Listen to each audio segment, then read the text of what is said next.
Well, hi, everybody. Thanks for joining us on Logistics Executive TV. Today, I am joined by a specialist leadership executive. She is the founder and CEO of MDS Alignment, specializing in authentic leadership creation. She's a consultant. She's a strategy advisor.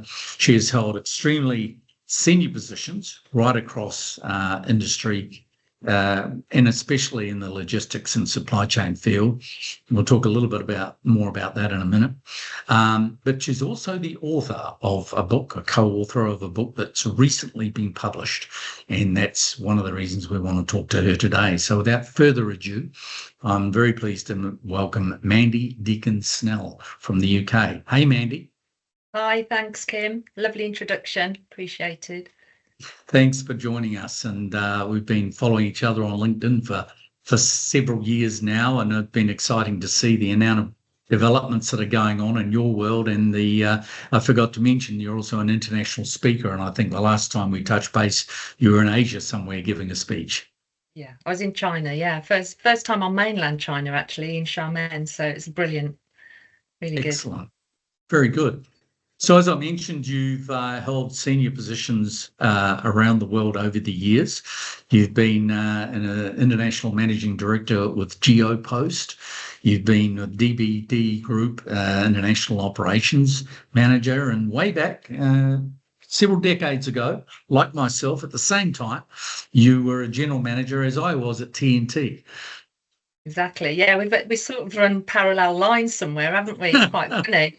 But what a great company to work for back in the day. You know, we were trained within an inch of our lives, weren't we, on every aspect of supply chain. So it was great foundation for this industry. Was indeed. I was with a startup team with TNT in New Zealand at the time. I was the general manager in central New Zealand for Ansett Air Freight, owned by TNT, and yeah, I'm not too sure that the strategies adopted then would be applicable for today, but very exciting times doing a startup against a national airline, that was for sure. Absolutely. So, Mandy, you have recently released a book, which we want to talk about today, called The Logistics Legends. So, by all means, give us a bit of a heads up on where the idea of creating, I'm not too sure if that's your first book, but tell us about this one and where the motivation was to produce the book itself. An interesting journey, actually, Kim, because I was approached to write the book with other potential authors from the industry. My dear friend Rudy Bertie introduced me to a lady called Christy Guo, and she was basically putting together a book called Logistics Legends to bring some of us together to tell our stories of how we got into the supply chain industry, because it's not really something you wake up in the morning and go, I think I want to move parcels around the world, or I think I want to get into logistics, is it? So, really, you just get absorbed into the vortex of it and spend the most of your life in it. Exactly. You either love it or you hate it and get out really quickly. But like you, we stayed in forever and it became a fantastic career.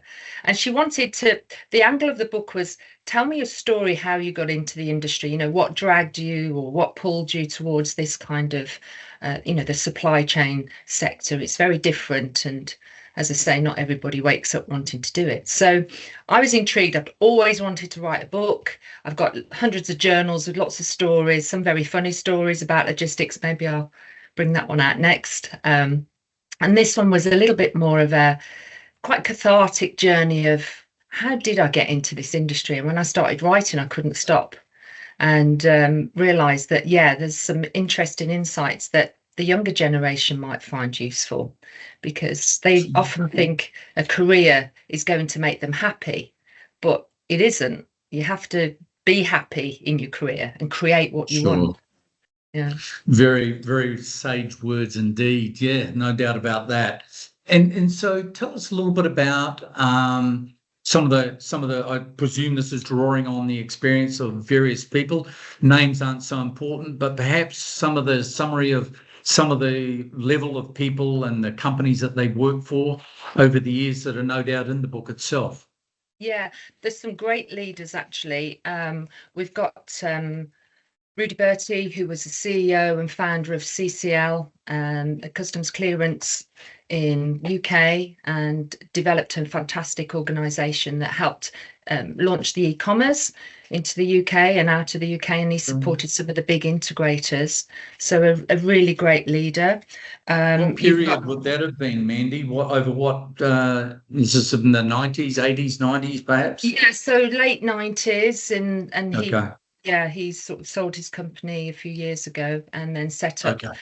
a company called NonX, and also NEX e-commerce. So NEX e-commerce, which I'm also part of, is a fantastic network of supply chain professionals, but it's a very sort of closed network for very few of us to get together.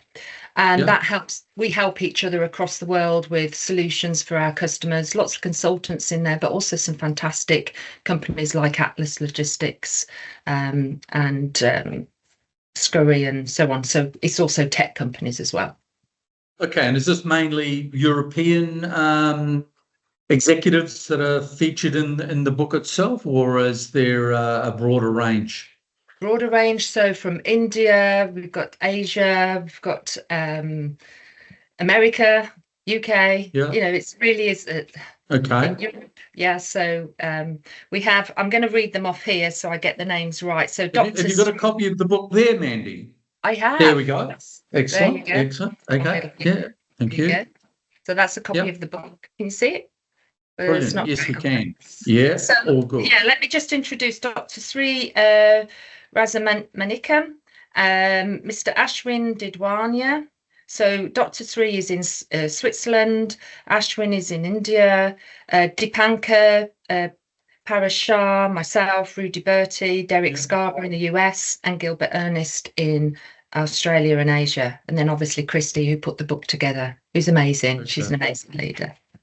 And do each of them, talk about in the book specific areas of industry of how logistics has developed? Have you got any examples of headline areas of interest there? Yeah, so they've done everything from sort of air freight, sea freight. We cover every aspect of logistics.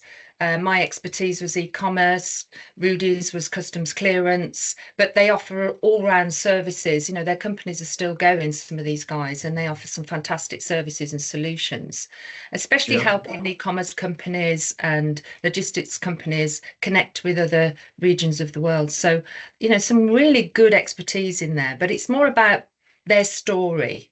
They're not really sort of just promoting what they do, because the whole intent of the book was to get the human side of the industry. And that's the bit that really appealed to me.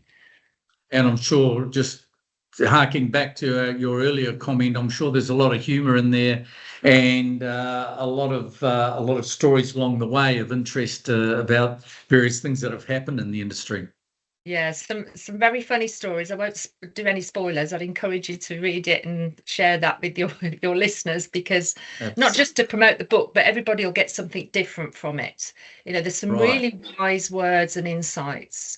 I really want to help people see that there are different industries out there. You don't have to sort of, not know what you're doing. I didn't know what I was doing. My colleagues, a lot of them didn't know how they were going to move forward. And then you sort of get into an industry and you actually love it and you create something amazing. Dr. Sri left his homeland of Sri Lanka and migrated to Switzerland, of all places, learnt German, got out of his comfort zone and bought a company that was about to be sold. He said, or go into liquidation. And he said, I don't want all these people to lose their jobs. So I really want to buy the company. And, here's somebody who's an immigrant, who's just learnt the language and decides, I'm going to buy this company so that all these people don't lose their jobs. I mean, that's inspiring. So his story is incredibly inspiring. Well, they all are, but that's just a little snippet, Yeah, good. Yeah, well, definitely the word of logistics legends sounds very interesting. I think people at yours and my age could probably come up with hundreds of people who've got stories to tell, and the industry is enormous, of course, but in some ways, in some verticals in particular, it's quite small and quite connected as well, even from different parts of the world even. You take a company like TNT, for example, which started Thomas National Transport, Thomas Nationwide Transport in Australia, which most people don't need or not aware of. Back in the day, was an airline delivering mail and what have you in the deserts in Australia, and then it became Sir Peter Abels built the business up, then it went international and global, and of course now it's become Seaver and gone on from there.